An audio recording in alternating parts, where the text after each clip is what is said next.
Welcome back into the Pick and Roll NBA podcast with Jed and Sap, presented by Full Press Coverage. Go and check out fullpresscoverage.com for all the great podcasts and articles on their website. Check out their Twitter as well.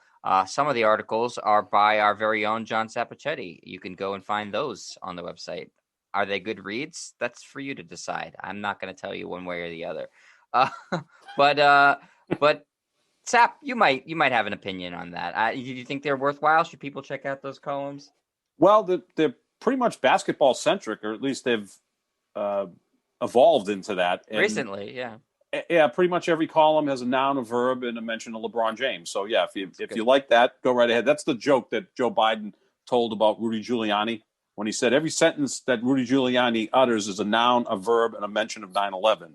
So yeah, that's me with LeBron James. But yeah, basketball centric stuff. I enjoy doing it, and you're encouraged to do it too, Jet. Start getting all of your anger about the Celtics. They're going to be such angry columns. That's the problem. You're going to be the Dan Shaughnessy of Full Press Coverage. Although he does it with he's more whimsical than Here's angry. The thing that.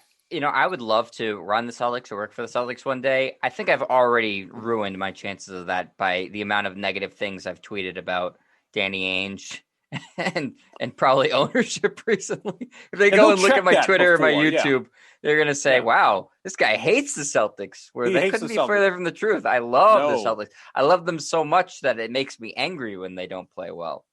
They think you'd be a plant from the Lakers. He's going to come in here and ruin the franchise, but you're not. You're a Celtic. Opposite is true. I demand perfection. That's what it is, Sep. I demand it. But we've spent plenty of time on the Celtics recently, so let's talk about a different team. How about the Atlanta Hawks, Sep? How about a team that's actually been winning recently since they made the coaching change, going from Lloyd Pierce to Nate McMillan, who, by the way, I think is one of the most underrated coaches in the NBA and has been. He's won everywhere he's been. Portland, Indiana. Now suddenly the Hawks I think they've won 7 games in a row. They've turned their season around completely. They're in the playoffs if it were to end today. And they also have some other good news going on, not just the winning on the court, but off the court. 14 of their players have now received the COVID-19 vaccine. They were eligible in the state of Georgia because they had a BMI of over 25. That's body mass index. That gets you eligibility in Georgia. In Massachusetts, it gets you nothing, gets you a sticker. But 3 players on the Hawks, I'm assuming one of them was Trae Young, did not have a BMI over 25 because he's felt.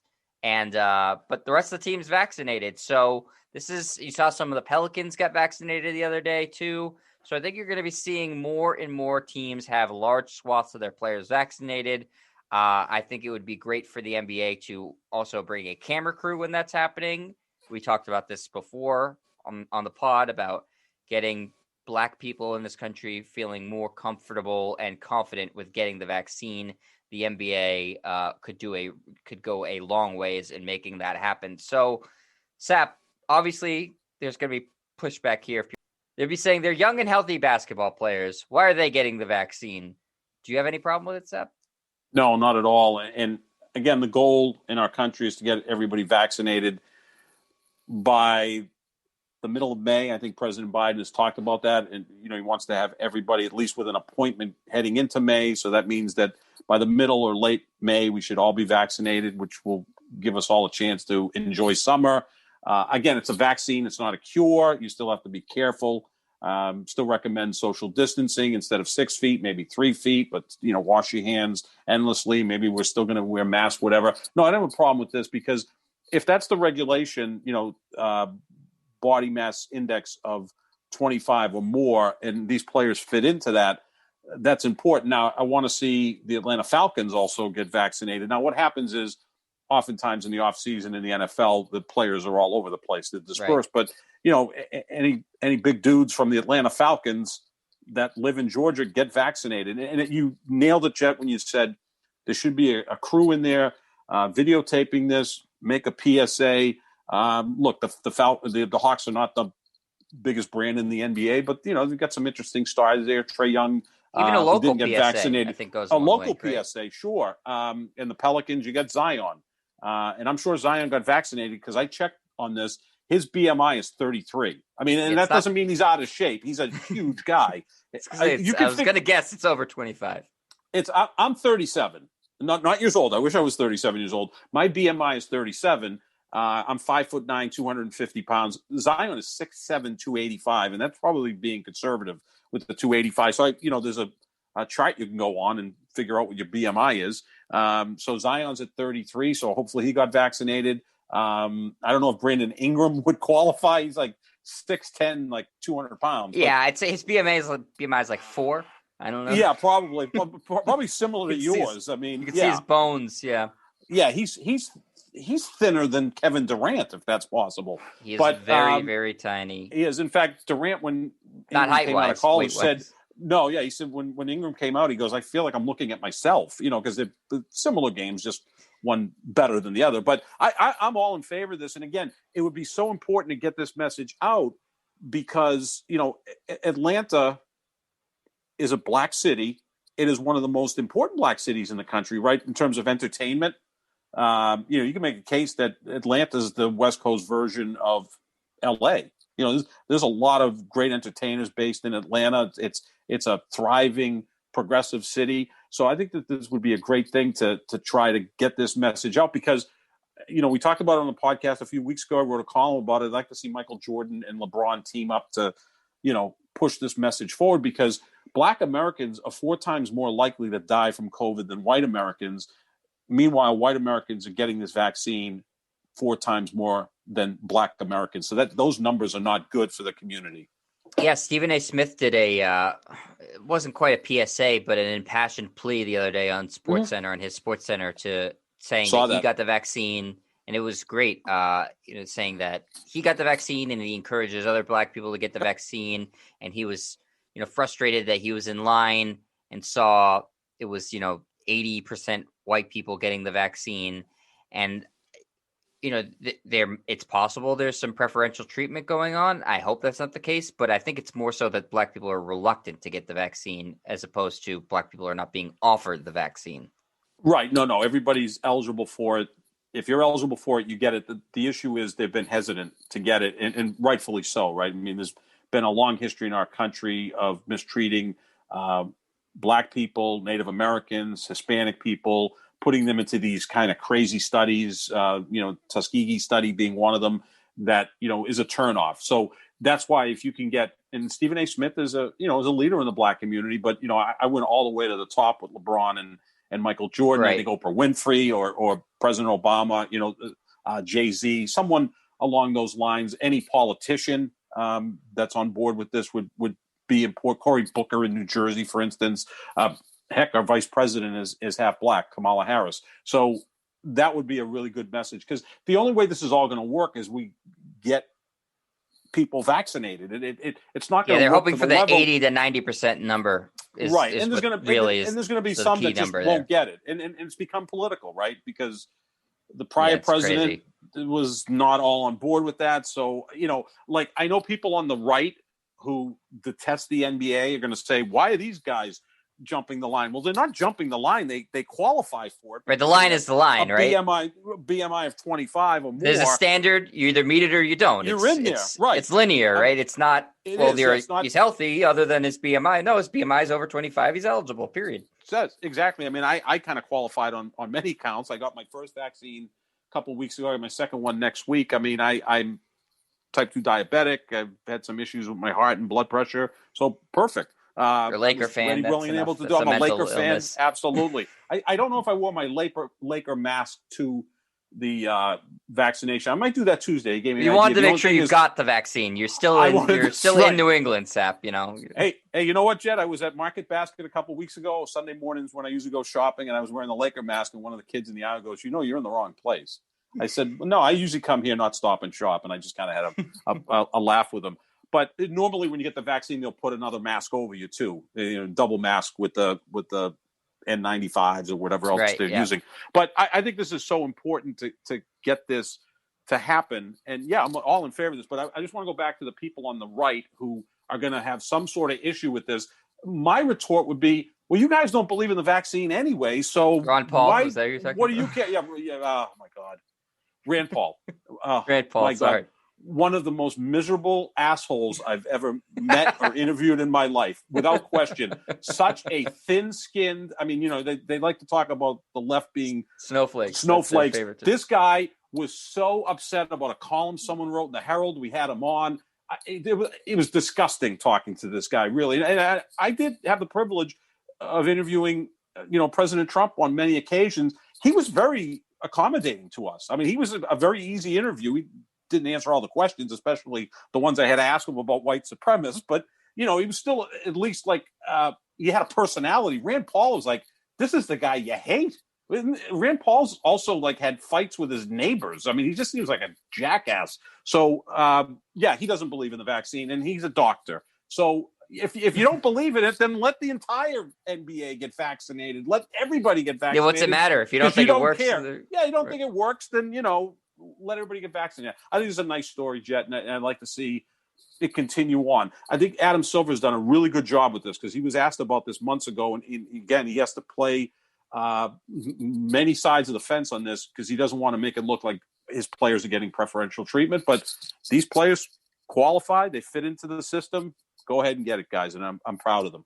Yeah, if the local governments are saying here are the standards that you need to meet in order to get vaccinated, then those are the standards, period. It doesn't matter if you're an NBA player or if you're out of work. There's some you would like to think. I hope there's science behind why these standards are in place, right? I mean, the earliest standards was 75 and up or and medical condition. Now they've slowly brought them back down to where more people qualify, but the idea behind it is that people who meet these standards are the most at risk, and then the next standards are a little bit less at risk. And until, like myself, everybody will be eventually eligible. I'm in that last group. Fortunately, I'm 31, almost 32, and fully healthy. I have no conditions. So, I'm fine being patient. But when I'm offered the vaccine, I'm going to take the vaccine. It doesn't matter when I meet the standards. It doesn't matter what other people might think. I'm gonna take it because one, I want to take it, and two, it's the right thing to do. At this point, it's a societal issue, right? It's like everybody should get vaccinated when they have the opportunity. Period. I don't love people cutting the line, but this isn't cutting the line, for one, and two. Eventually, everybody's gonna have to get it if it's gonna work anyways. So just when you have the chance, get the vaccine. And people shouldn't be bitching and complaining about it if it's an NBA player, NFL player, high school janitor. We need needles and arms. That's what we need. And so good for the Hawks. I'm sure they helped organize this. I'm sure there had to be some convincing of some players to get it because there is a lot of reluctancy, especially among minorities. Completely fair and understandable. But I'm hoping to see, as more states open up the eligibility, that we'll see more teams get vaccinated sort of in bulk, if that makes sense. And I'm hoping we'll see it with not just the NBA, but with the NHL and the MLB, and when the NFL comes back, because before you know it, they're going to have training camps or option OTAs, and it'll be good opportunities to get large swaths of people vaccinated at one point in time. Yeah, I mean, it's something that it shouldn't even be a big deal at this point, but it always becomes a big deal when it gets political, and it's become political, and so much so that a week ago, marvelous Marvin Hagler passed away at 66 years old. One of the greatest fighters of all time. Got to meet him on several occasions. Just a nice man. He died a week ago, and all of a sudden, this ugly rumor came out that he died from the vaccine, which his wife put right to rest. Which, by the way, nobody has. Zero people have died from the vaccine. There's been side effects. I mean, I know some people, it feels like you get the flu or whatever, but that means the thing's working. A lot of people have had sore arms. And that's, by the way, every vaccine. That's not just the COVID vaccine. I get the flu shot every year. Every 5 years, I get a pneumonia shot. I'm supposed to get shingles shot. So, yeah, I mean, it's just going to happen. The first vaccine I got, everything was fine. Probably the second one, I might feel tired for a few hours, chills, whatever. I know a lot of people that had it the second one for about 6 to 8 hours. In the middle of the night, they woke up with a low-grade fever, and it passed. So just this is what we need to do, and I think it's great that these players are getting it, but I think the league has got to be a little bit more aggressive in trying to get that message out. I mean, are LeBron and Michael Jordan going to team up and do this? Probably not, because I don't think that's going to happen. We don't even know if LeBron's going to get the vaccine. And I think he should have been. I think he should have been more transparent about that stuff. Look, I always err on the side of caution. Like, I don't like getting into guys' personal lives. We talked about this about LeBron's son, Bronny Jr.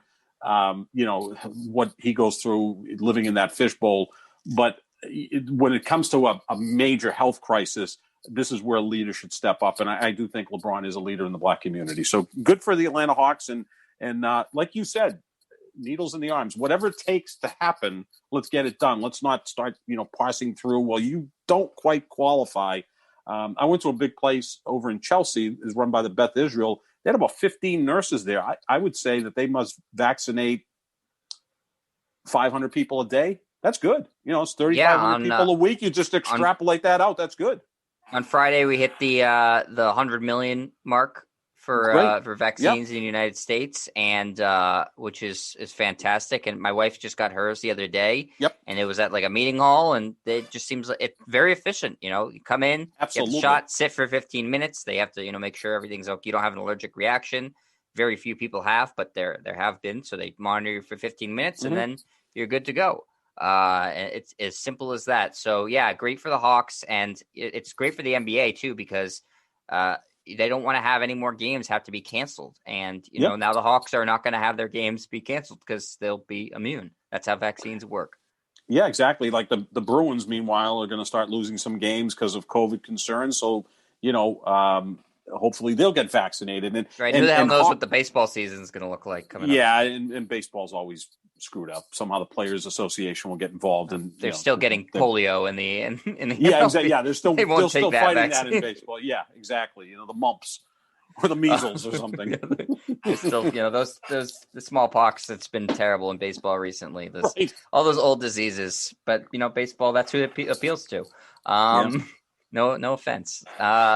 To you if you still love baseball. It's been harder and harder to watch. But we love basketball here. I love other sports too, obviously. And Sap, you put out a poll, as you're wont to do sometimes, and it was about the greatest forward. You like doing this. You like to parse your things. Since the merger. You didn't want to get into the greatest forward of all time debate, but you put out, and I know you hate this, Twitter only gives you 4 options for a poll.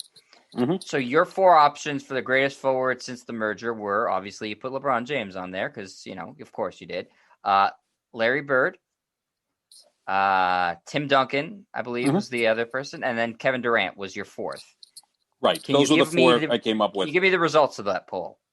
Okay, so we ran it for a couple days, and again, I would assume that I have more Celtics followers on Twitter than Laker followers or Heat or Cavalier followers. I'll go in descending order. Kevin Durant finished 4th at 6%, which I agree with. I think of the 4 players, he's the 4th best. Tim Duncan got 10%. He finished 3rd. LeBron James finished 2nd with 41%. Larry Bird won the poll with 43%. And I retweeted the poll out and said, to quote John McEnroe, "You cannot be serious. No, you cannot be serious." I think that you have a national audience, and I think that was the result of a very, very unbiased poll group. I wonder if I have a white audience. Maybe. Well, you did work for the Boston Herald for a while. Yeah. So, here's the thing. The very first column I ever wrote for the Boston Herald was in October, November of 2014. The Cavaliers, I think it was in November of 2014. The Cavaliers were in town because LeBron had just gone back to Cleveland. And I wrote a column and it dropped in the paper the day that the Cavaliers were playing at the Celtics. It'd be a good timing. Let's write this column. Sorry, Celtic fans, LeBron is greater than Bird.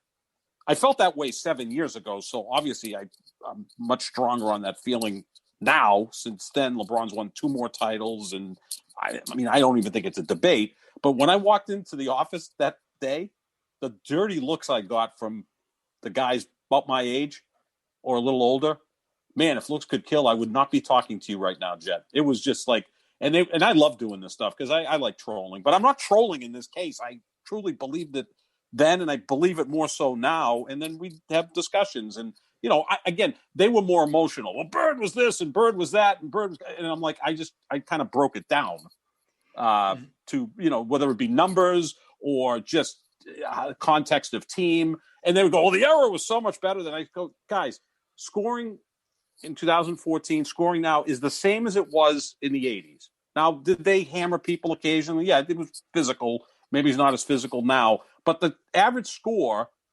now is the same as it was in the 80s. The 90s is the decade where it got really physical. And Bird didn't really play in the 90s other than for 2 years. Right. So I don't even think this is a debate, but the poll said Bird over LeBron. Polls don't lie, as we know. Yeah, right. Yeah, well, remember 2016, the polls were off in the presidential race. Nope, I don't think so. That's not how I remember it. So Duncan finished a very, very distant third, which is a little surprising to me, considering it's not like he played that long ago where people have forgotten how great he was, and the amount of titles, and he's got 2 MVPs. I'm a little surprised that he didn't do well, but obviously, listen, I'd be crazy to put him ahead of Bird or LeBron. I'm not saying that. I'm surprised he finished so distant. And is there somebody that you now in retrospect look at and say, I would have rather put him on the poll instead of Kevin Durant? Or do you feel pretty confident that Kevin Durant's the 4th best forward? I feel very confident in that. Now, if it was in the history of the league, Elgin Baylor would have been on the poll, because I think Elgin Baylor and Moses Malone, those are the 2 most underrated great players in the history of the sport. It's like they're forgotten for whatever reason. But since the merger, and you brought up one that I didn't even mention, because I'll mention, with apologies. Dr. J wasn't on there, Charles Barkley, Karl Malone, and you brought up Kevin Garnett. If I was to expand the poll to 8, if Twitter allowed us to do that, which I've tweeted at them many times, can you allow us 8 choices on the poll? It's not like you can't handle it. Those would have been the next 4 forwards I would have selected. I guess Dirk, you can make an argument for too, right? I always put Garnett above Dirk. They both have an MVP. They both have an MVP. They both have a title. Garnett was a much better defensive player, so I put him above there. But yeah, Dirk would be in that discussion. I have Scottie Pippen as a top 30 player, so he would be in the next group. Yeah, I forgot about Scottie Pippen too. Yeah, Scottie Pippen. Hard to omit people. It is. It really is. And I have my top 30 players in the history of the sport. I have LeBron number 1. I have Larry Bird number 6. I have Tim Duncan number 8. So to your point, I think Bird and Duncan should have been a little closer than 43% to 10%. And I have Kevin Durant as the 16th greatest player in the history of the sport. So 4 of the top 16 in the history of the sport are forwards since the merger of 76-77. Who's the next forward you have after Durant then? Do you have Malone or Barkley higher? Barkley. I have Barkley. I forgot about this thing with the Jazz that it's because of your LeBron argument that you hate the Jazz and say that they were crap and Malone and Stockton sucked. Yeah, I know your games. Jordan, you read me. I'm like Skip Bayless, except it's the same thing. Skip Bayless does the exact same thing with building up Kyrie to put down LeBron. Yeah, Kyrie won the title in 2016. Ray Allen won the title in 2013. And LeBron should only have 1 title. Yeah, you do the same thing. It's just the opposite. You do the opposite of Skip Bayless. I get it. Except Skip makes $8 million a year, and we're working on that. And you only make 7. Yes, I'm close, very close. I got to let my accountant know about that. So after that. I go Barkley, Malone, Dr. J, Garnett. Those would be the next forwards. And then I would go with Dirk, Scottie Pippen. So since the merger, Elgin Baylor to me would be on here, but he's obviously before the merger. I guess what I'm getting at, Sap, is the top 2 of LeBron and Bird so much more clear than, say, the rest of the picture in your mind? Absolutely. Without question, because... Could you make an argument for 3 amongst a bunch of different players? An argument. Yeah. I'm not saying definitively. Yeah, no, absolutely. And Duncan, I compare Duncan to Albert Pujols. Like, at the end of his career, Albert Pujols is going to have a couple of World Series titles, which you can't really judge from an individual player. You can't hold that against a player or... pump up a player because he won titles. I mean, Barry Bonds never won a World Series, neither did Ted Williams. They each played and won. But Duncan is that Albert Pujols type guy. He's just kind of boring, boring personality.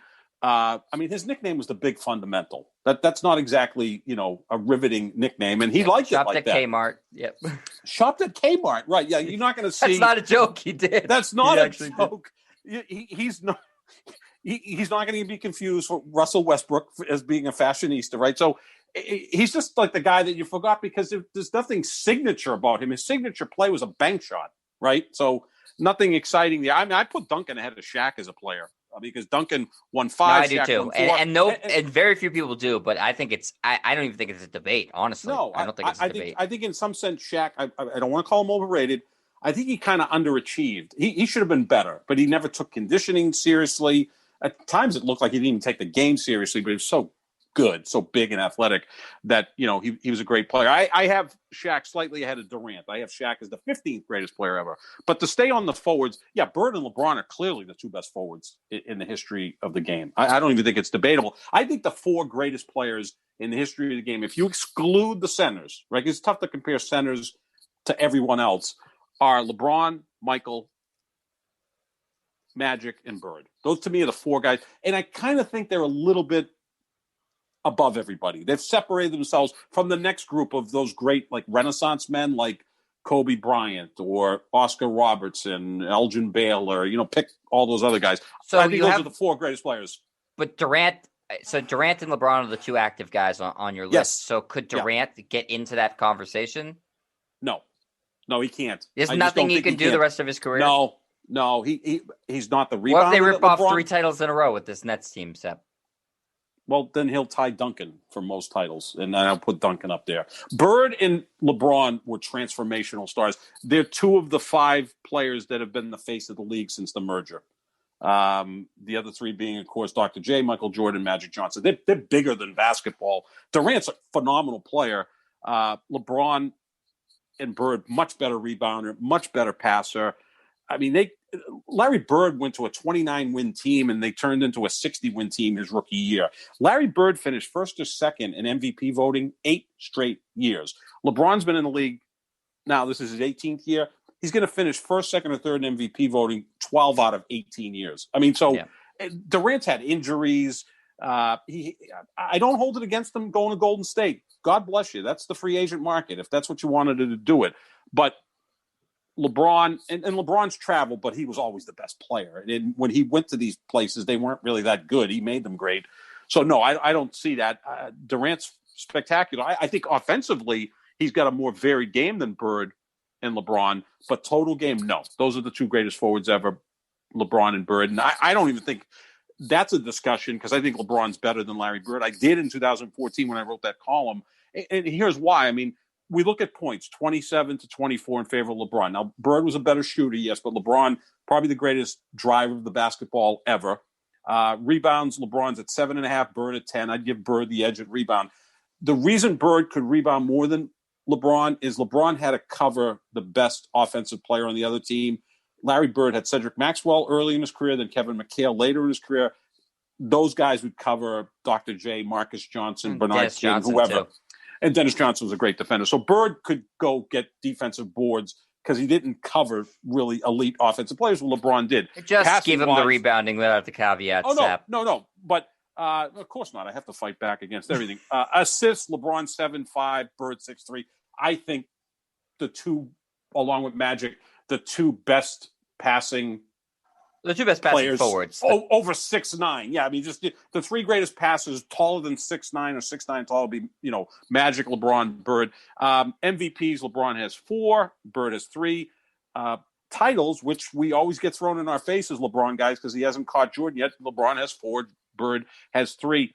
MVP finals 4-2 because the first time the Celtics won in '81 was Cedric Maxwell was the MVP of that series. I'm a Celtics honk. It's hard to. I don't know how you can argue it at this point. Well, and here's the final one: All NBA first team. LeBron 13, Bird 9. Bird made it 9 straight years. His first 9 years. When Bird then just suffered the injury in his 10th year.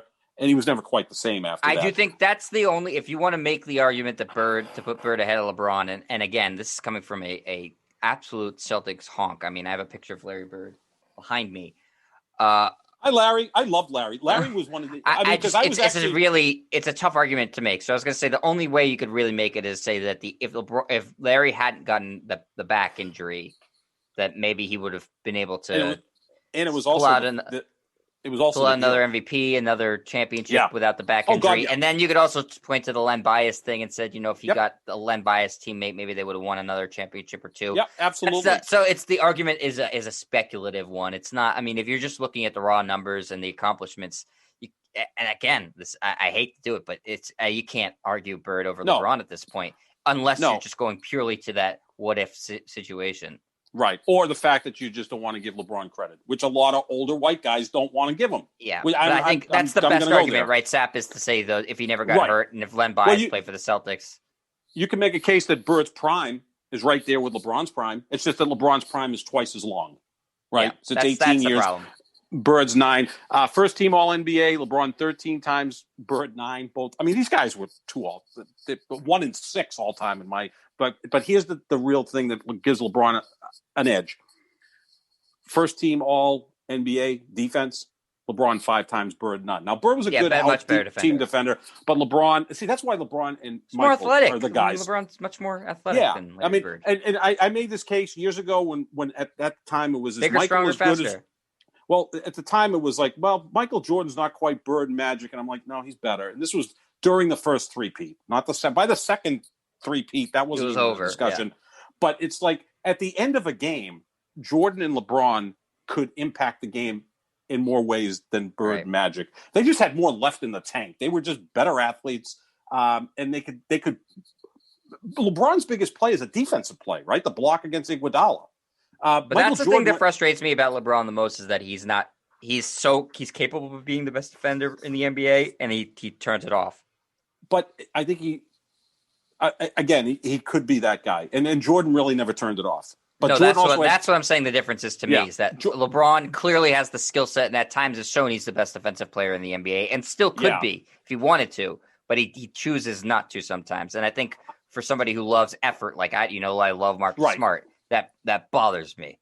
But LeBron has more responsibilities than Jordan had because LeBron is more important to rebounding for his team and certainly passing for his team, and he has to score as well. I mean, here's a guy essentially every year he's played in the league, he's led his team in assists, rebounds, and points.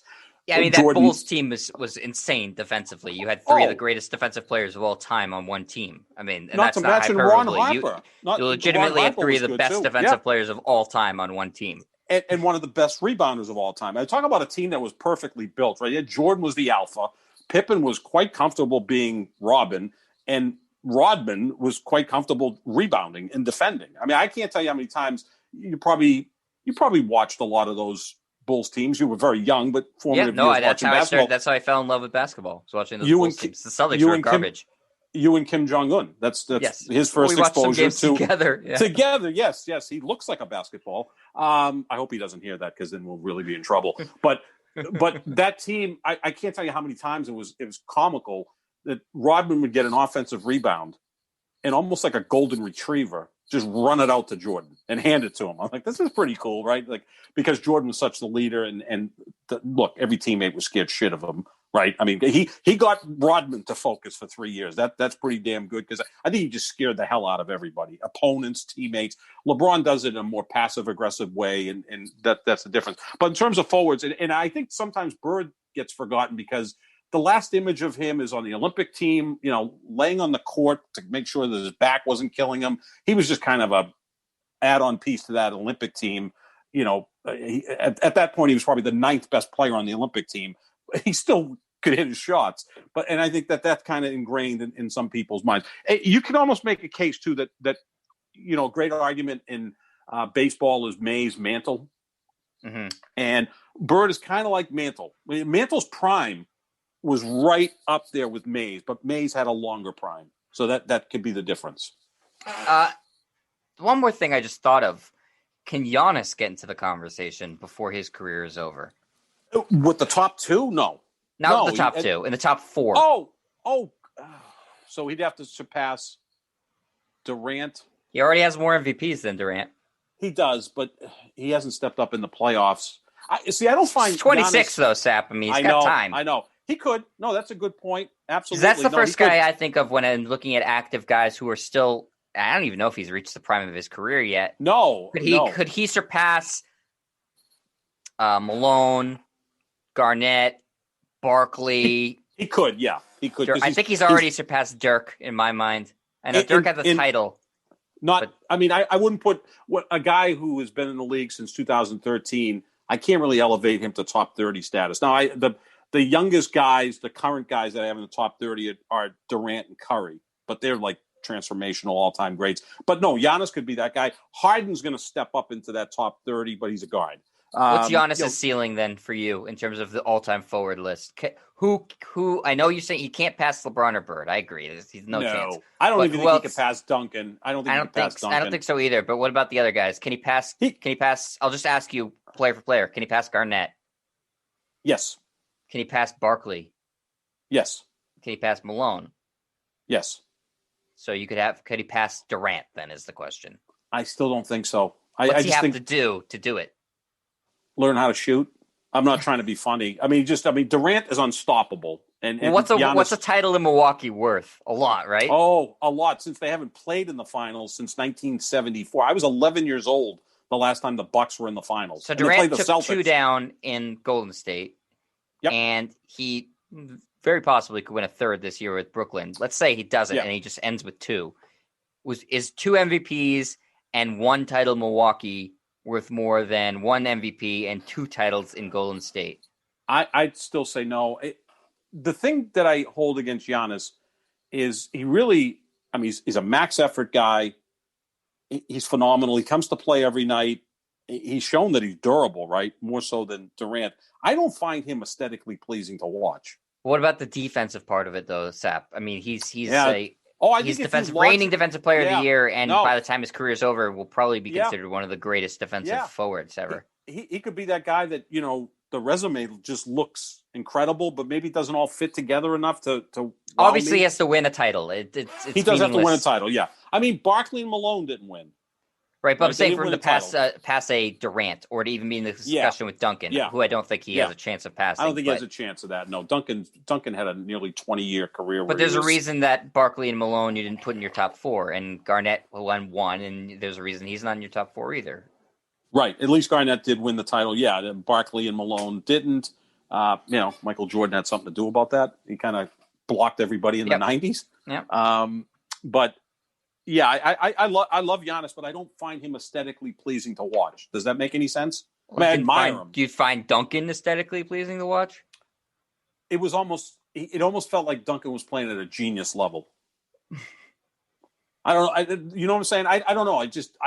It's almost something you can't explain. Like, you could go through all the resume and the numbers. Well, I'm saying the athleticism of Giannis is fun to watch, right? He's got some loud blocks, some unbelievable dunks. God, but he's a crap shooter. I don't disagree with you. He can't shoot. I kind of think of him as a big version of Russell Westbrook, and I don't find Westbrook aesthetically pleasing. I think maybe I'm showing my age here. Duncan. He does shoot a much higher percentage than Russell Westbrook because most of his points come off dunks. Well, yeah, but I'm talking about like anywhere outside the paint, Giannis is not exactly that good. But I think, Giannis is spectacular. Durant's still only 31, 32, so he's still got some time left unless these injuries just catch up to him and he's not ever the same. If he doesn't win a title with this Nets team that is loaded, I think that's going to be held against him too. That's why I never understood why he wanted to join another super team, because it's clearly bothered him, the narrative about him in Golden State joining that super team that won 73 games, and that he didn't really deserve those titles because, he already had Curry and Thompson and Green. So I'm surprised that he was so willing to jump to another team that had, Kyrie, but I think he knew that they were going to add a third star at some point too. Yeah, I don't know if they knew they were going to add Harden.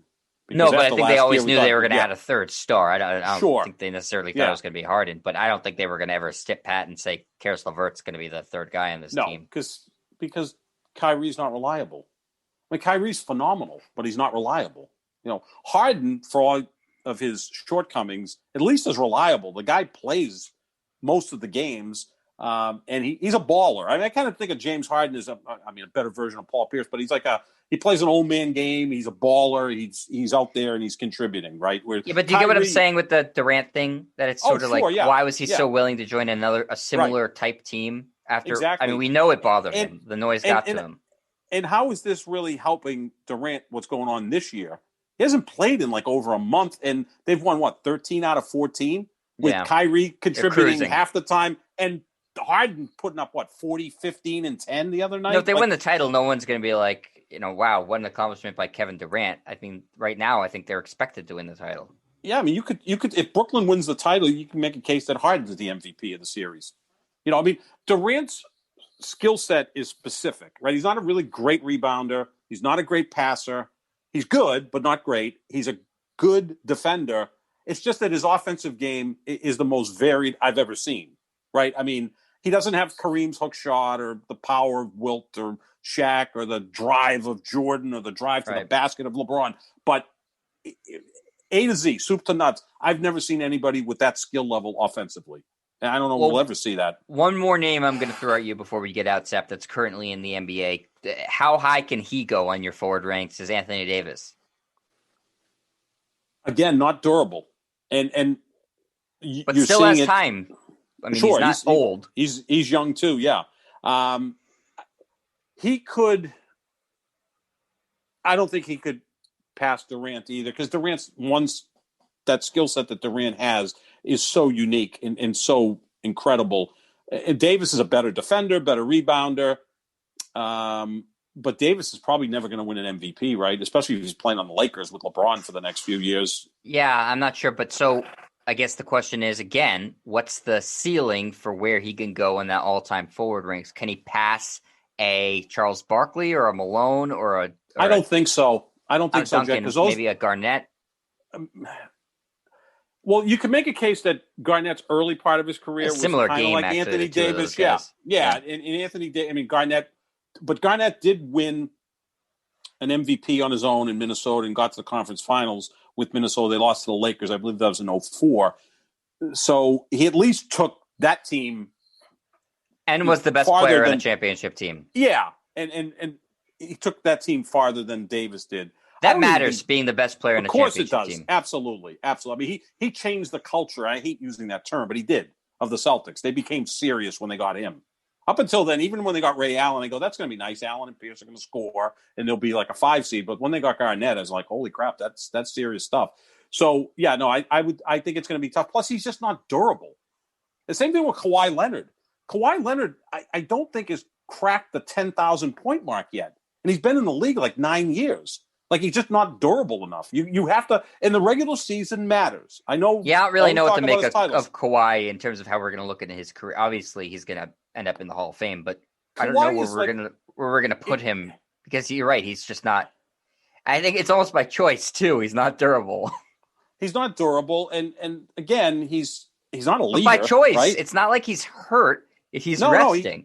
He's like, I'll play 60 games. He's had one serious injury in his career. And there were even some questions about that injury. And that's what led to the San Antonio exit, is because people were like, well, is he actually hurt? What's going on here? And he has 2 finals MVPs. The first one, how the hell did he win that? He scored like 17 a game. Lockdown LeBron. Yeah, LeBron only averaged 29, like 10 and 8 in that it's series. Funny. There's been 2 finals MVPs who have won it based off of the perceived notion that they locked down LeBron. And they did nothing even close to that. Yeah. They did. Yeah, they did win, but it's not because of that. And even a couple of years ago, he was okay in the finals against Golden State. I mean, that was gifted because obviously Curry was hurt, Durant was hurt, Clay got hurt late in the series, and Toronto took advantage of it. Look, that's what happens. You take advantage of your situation. You could have made a case Kyle Lowry could have been the MVP that finals. It's not the playoff MVP; it's the finals MVP. And Kawhi's almost like the New York Giants, right? They won a Super Bowl in 2007 and 2011 as well, and you're like, how the hell did that happen? But he's been the best player on 2 championship teams. Yeah, he was the best player in that Spurs team. Yeah, at that point, not historically, but I mean, I think that year he was the best player. At that point, he was slightly above Duncan, and Duncan was again the perfect teammate because Duncan didn't really. That wasn't his thing. Like Duncan wasn't like, I'm not giving up the title of best player on the Spurs. I'm happy to help this guy out teach him how to play, and we win a championship. I think Duncan is like maybe the best teammate in the history of the sport. When you really think about it, like a great player with no ego who could play with all different types of players and accepted coaching from Greg Popovich. Like most great players get coaches fired. I think Tim Duncan's a big reason why Popovich is considered maybe the best coach in league history, because Popovich was able to coach him the way Bill Belichick was able to coach Tom Brady until Tom Brady, after 20 years, got tired of it. Right. But I think this is going to be something I really like the poll, Sap, because I think it's something that is going to be looked at a lot over the next decade or so, because now you're seeing everybody who comes into the league now is a skilled forward. That's who everybody really wants, is the really highly skilled forward. They want Kevin Durant. And so that list, I think, it's going to be fluid. Other than the top two, it's going to be really hard first of all, no one's going to pass LeBron probably, because then you'd have to, you'd have to be up there in the conversation of the best three players ever. So I can't say nobody, but it's going to be a while.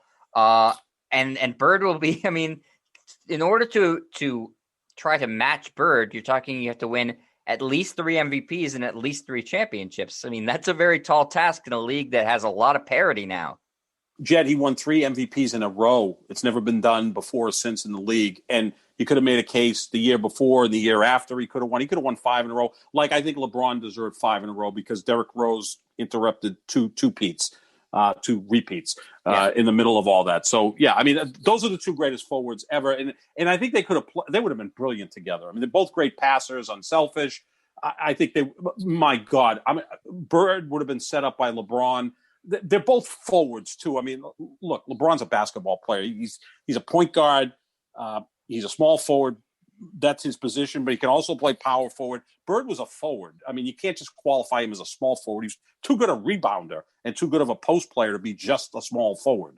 So, yeah, they're the 2 best forwards in the history of the sport. So I was surprised that the poll gave it to Bird. But then again, I do have probably older folks and white folks that follow me on Twitter and Celtics fans, yes. But I think it should have been LeBron by a solid margin over Bird by a comfortable margin over Duncan, and then Durant fourth. If I was voting on this, because that's how I rank them as players. Frankly, I'm surprised Durant even got a vote in that poll. But yeah, that's got to be people that are like 20. Like that just started watching basketball 10 years ago. Who Duncan's like an acquired taste, isn't he? I think you had to watch his career to appreciate him. You're going to go on YouTube and get highlights of Tim Duncan? No. I am. Durant's current. Yeah. You're on there with Marcus Smart. LeBron's current, but there's always some sort of pushback against LeBron, right? Like, we can't call him the greatest ever because he's still playing and we don't like him. That's what a lot of people say. And Bird, I think, I was happy to see Bird got a lot of votes, because I think sometimes he's forgotten, because, man, was he great. Oh.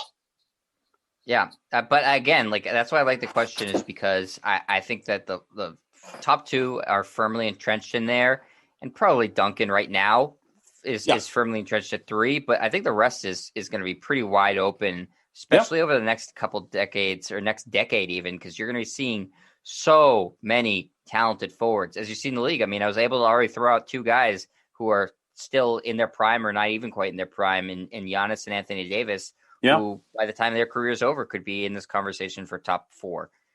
Without question.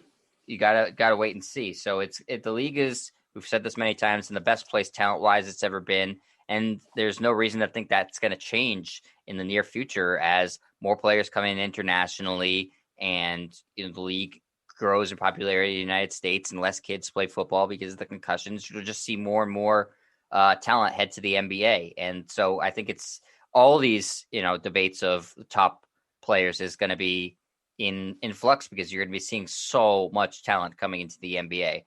So that's what I think. I'm sure you'll come up with another good poll question we could talk about later in the week, Sap, or over the weekend, and we'll get to that. But that's going to do it for today. We are the Pick and Roll NBA podcast with Jet and Sap, presented by Full Press Coverage. You can find our podcast and many other great ones on fullpresscoverage.com. You can find Sap's columns on fullpresscoverage.com. We're on Twitter at JohnSap25, at Jet Stryer.